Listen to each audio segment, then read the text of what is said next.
Hello friends, myself Mr. Minnal R. Patel, working as a lecturer in Mechanical Engineering Department from Vallabhpudi Polytechnic, Navsari.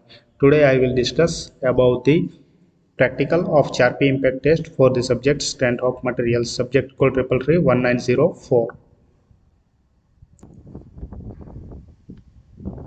Charpy impact test.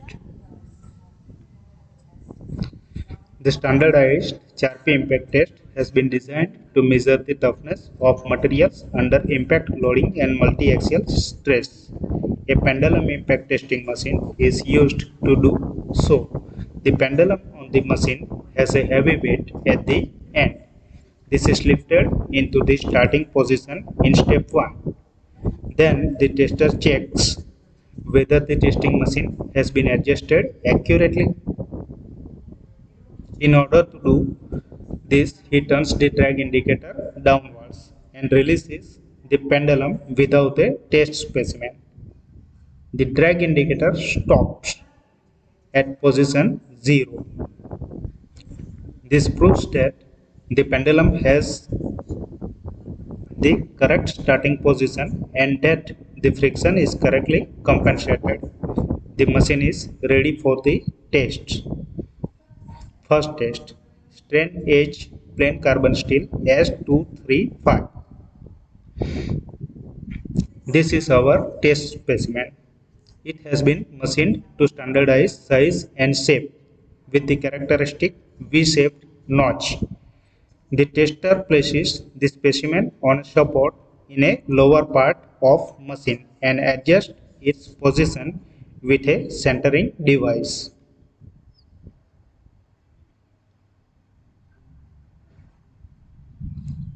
Next, he turns the drag indicator downwards again and checks that everything is prepared correctly. Perfect. The test can begin. The pendulum is released, it swings downwards and hits the specimen with its rounded hammer. The specimen absorbs part of the pendulum's energy, so the pendulum does not reach the full height of the other side. The amount of energy that has been absorbed by the specimen can now be read off at the position of drag indicator. It only amounts to 13 joules. In this test, here is the main principle of the measurement.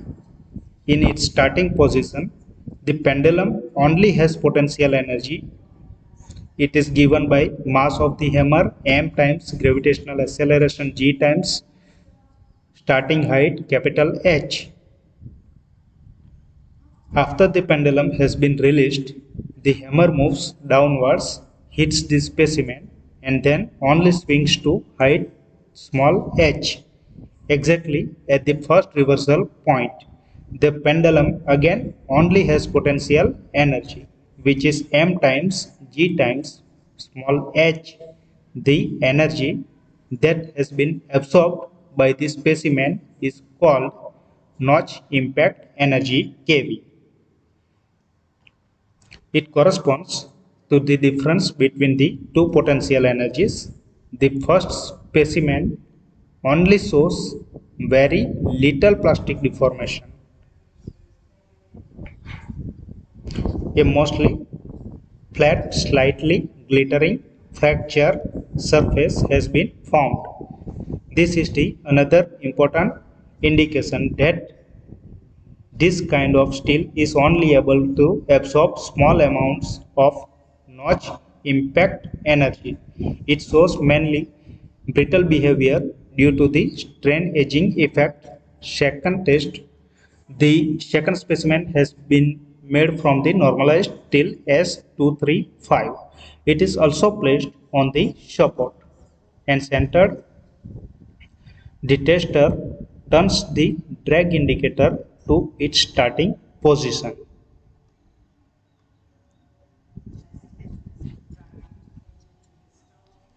Rejects all safety measures and release the pendulum. This time the impact sounds much deeper and richer. An impressive energy of 182 joules has been absorbed by this specimen. Here, the specimen did not break into two pieces. Instead, it was pushed through the counter bearings under heavy plastic deformation.